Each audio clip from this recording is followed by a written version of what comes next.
South India shopping mall, the wedding మంత్ర, సరికొత్త wedding collection, south India shopping mall. Welcome to Suman TV. గత కొన్ని రోజులుగా మనం ఒక 10-15 రోజులుగా కోవిడ్ కేసెస్ ఎక్కువగా పెరుగుతున్నటువంటి సందర్భాలు చూస్తున్నాం. ఈ నేపథ్యంలో ప్రజల్లో కాస్త భయాందోళన నెలకొంది. మళ్ళీ కోవిడ్ వచ్చిందా అని చెప్పి, ఎందుకంటే లాస్ట్ టైం ఎలాంటి భయంకరమైన సిచ్యువేషన్స్ చూసామో మనందరికీ తెలిసిందే. కాబట్టి ఇప్పుడున్నటువంటి కొత్త వేరియంట్ అంత డేంజరస్సా, అసలు ఈ కొత్త వేరియంట్ నుంచి ఎలా మనం కాపాడుకోవాలి, ఎలా జాగ్రత్తగా ఉండాలి అనే విషయాలు మనం తెలుసుకుందాం. మనతో పాటు ఉన్నారు సీనియర్ పల్మనాలజిస్ట్ వ్యాకరణం నాగేష్. డాక్టర్ గారితో మాట్లాడదాం. డాక్టర్ గారు నమస్కారం అండి. నమస్తే మేడం. డాక్టర్ గారు, ఇప్పుడు మళ్ళీ కోవిడ్ అనగానే ప్రజల్లో కొంచెం టెన్షన్ కనిపిస్తున్నటువంటి పరిస్థితి. ఇప్పుడు 2 తెలుగు రాష్ట్రాల్లో కూడా కోవిడ్ కేసెస్ నమోదవుతూ ఉన్నాయి. కాబట్టి ఇప్పుడు కొత్త వేరియంట్ JN1 ప్రభావం ఏ విధంగా ఉంటుంది? గత వేరియంట్ కన్నా ఈ వేరియంట్ డేంజరస్ అంటారా? ఒక్క విషయం మనం ఇక్కడ తెలుసుకోవాల్సింది ఏంటంటే, చాలా మంది కోవిడ్ పోయింది అని అనుకుంటారు. 2020లో ఎప్పుడైతే భారతదేశంలో చైనా నుంచి వచ్చిందో అప్పటి నుంచి ఇప్పటి వరకు కూడా మీ ఇంటి పక్కన గానీ, మా ఇంటి పక్కన గానీ, వేరే వాళ్ళ ఇంటి పక్కన గానీ కోవిడ్ అనేది ఉంటూనే ఉన్నది. అది మనకు కనపడకపోతే అది మనం లేదని అనుకున్నాం, టెస్ట్ చేయకపోతే అది లేదని అనుకున్నాం, సర్వేలెన్స్ లేకపోతే లేదని అనుకున్నాం, డేటా రాకపోతే అది లేదని అనుకున్నాం. లేకపోవడం అనే సమస్య ఉండదండి. అది ఖచ్చితంగా మన సొసైటీలో సర్క్యులేట్ అవుతూనే ఉంటుంది. అది ఎప్పుడు బయటకు వస్తుంది కోవిడ్ అనేది అంటే, మ్యూటేషన్ జరిగినప్పుడు. అంటే ఒక శరీరం నుంచి ఇంకో శరీరం పోయినప్పుడు ఆ శరీరంలో కూడా వ్యాధి నిరోధక శక్తి తక్కువ ఉన్నప్పుడు 2 రకాలైన మార్పులు తెస్తుంది. అది ఐదర్ నిర్వీర్యం అయిపోయి చనిపోయే ప్రమాదం ఉంటుంది, లేదనంటే బాగా కృషించి నశించి ఆ అవయవాలు క్షీణించి వైరస్ మల్టిప్లికేషన్ వల్ల, అంటే తన పిల్లలు పుట్టి, మనవరాలు పుట్టి, మళ్ళీ మునివల ముట్టించి అని దాన్ని మనం వైద్య భాషలో మ్యూటేషన్ అని అంటాం. ఇలా మ్యూటేషన్ చేసుకుంటూ ఒక స్టేజ్కి వచ్చిన తర్వాత అది ఇదిగో ఇప్పుడు నేను ఇమ్యూన్ ఇవేషన్ చేయగలను, అంటే మానవ శరీరంలో వ్యాధి నిరోధక శక్తిని తప్పించుకొని వేరే శరీరానికి పోగలను. రెండోది, అతి వేగంగా వేరే శరీరానికి పోగలను. ఈ 2 క్యారెక్టర్స్ దానికి ఎప్పుడైతే వస్తాయో అప్పుడు వెంటనే మళ్ళీ సమాజంలో సర్క్యులేషన్ లో ఉంటుంది. అంటే సర్క్యులేషన్ లో లేదు, ఎక్కడో కొత్తగా వచ్చిందని కాదండి. It is very much there. అప్పటి నుంచి ఉంటుంది పాపులేషన్ లోనే. అది ఒకసారి కనుక మనకి మ్యూటేషన్ అయిన తర్వాత ఇలా బయటకు వస్తుంది. జాగ్రత్త తీసుకోవాల్సిన విషయాల గురించి మీరు మాట్లాడారు. ఏదైనా సరే, కత్తి పెద్దదైనా చిన్నదైనా అది కోసుకుంటుంది కదా.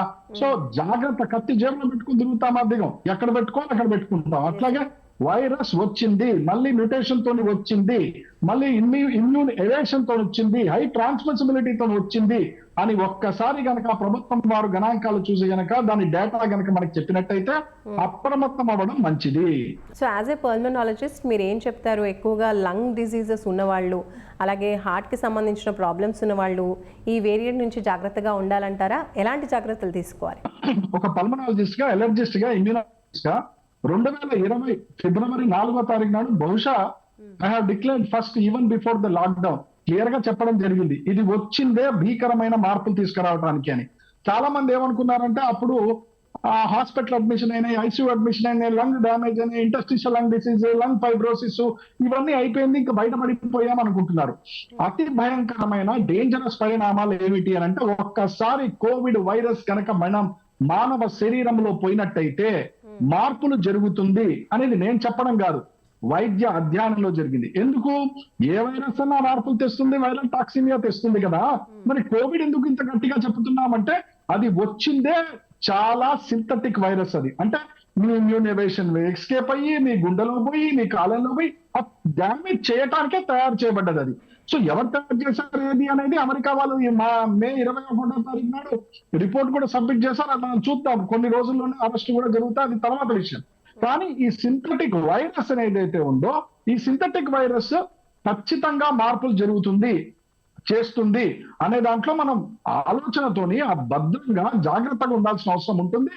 ఎందుకనంటే అప్పర్ రెస్పిరేటరీ ట్రాక్ లో ఒక్కసారి కనుక పోయినట్టయితే కొన్ని రోజుల వరకు 1 or 2 days వరకు పైన భాగంలో అప్పర్ రెస్పిరేటరీ ఉండి మానవుని వ్యాధి నిరోధక శక్తి ఎవరిలో అయితే క్షీణిస్తుందో వాళ్ళల్లో అది లంగ్స్ లో ప్రవేశించడము, తద్వారా అక్కడి నుంచి మొత్తం శరీరానికి వ్యాప్తి చెందడం అనేది జరుగుతుంది.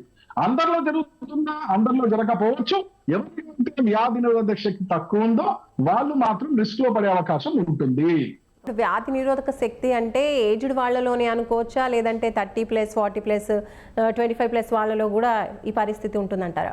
వ్యాధి నిరోధక శక్తి కేవలం చిన్నపిల్లల్లో, వృద్ధుల్లో, బాగా ఏజ్ వాళ్ళలో ఉంటుందా, లేకపోతే 5 ప్యాక్స్ 6 ప్యాక్స్ 24 ప్యాక్స్ ఉన్న వాళ్ళలో కూడా ఉంటుందా అనే అనుమానం మీరు అడిగారు. Yes. దీనికి వైద్యపరంగా ఒక పల్మనాలజిస్ట్ గా, అలర్జిస్ట్ గా, ఇమ్యూనాలజిస్ట్ గా సూటి సమాధానం ఏంటంటే, మీరు ఎన్ని ప్యాకులు పెట్టుకున్నా ఎంత చేసినా కావలసింది వ్యాధి నిరోధక శక్తికి ఏమిటయ్యానంటే, మీ వైటమిన్ డి బాగుందా, మీ జింక్ లెవెల్స్ బాగున్నాయా, మీ వైటమిన్ సి బాగుందా, మీ మెగ్నీషియం బాగుందా, ఈ 4 కీలకంగా ఎవరి మానవ శరీరంలో చక్కగా ఉంటాయో వాళ్ళలో వ్యాధి నిరోధక శక్తి చక్కగా ఉంటుంది.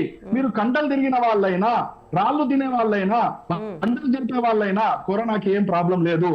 మీ వ్యాధి నిరోధక శక్తి క్షీణిస్తే గనక, ఈ వాల్యూస్ గనక తగ్గినట్టయితే వ్యాధి పెట్టిగే అవకాశం ఉంటుంది. వైటమిన్ D3 ఎవరిలో అయితే లోపిస్తుందో వ్యాధి నిరోధక శక్తి కుప్పగొలుతుంది. వైటమిన్ D3 ఎవరిలో లోపిస్తుందో వైరస్ వ్యాధి తీవ్రంగా వ్యాప్తి చెందుతుంది. వైటమిన్ D3 ఎవరి లోపం ఉంటుందో CRP అని మాటమాటికి మనం టెస్ట్ రాస్తుంటాం. ఆ C రియాక్టివ్ ప్రోటీన్ పెట్టడానికి అతి కీలకమైన కారణం వైటమిన్ D3 డెఫిషియన్సీ. ఇంకో కీలకమైన విషయం జింక్.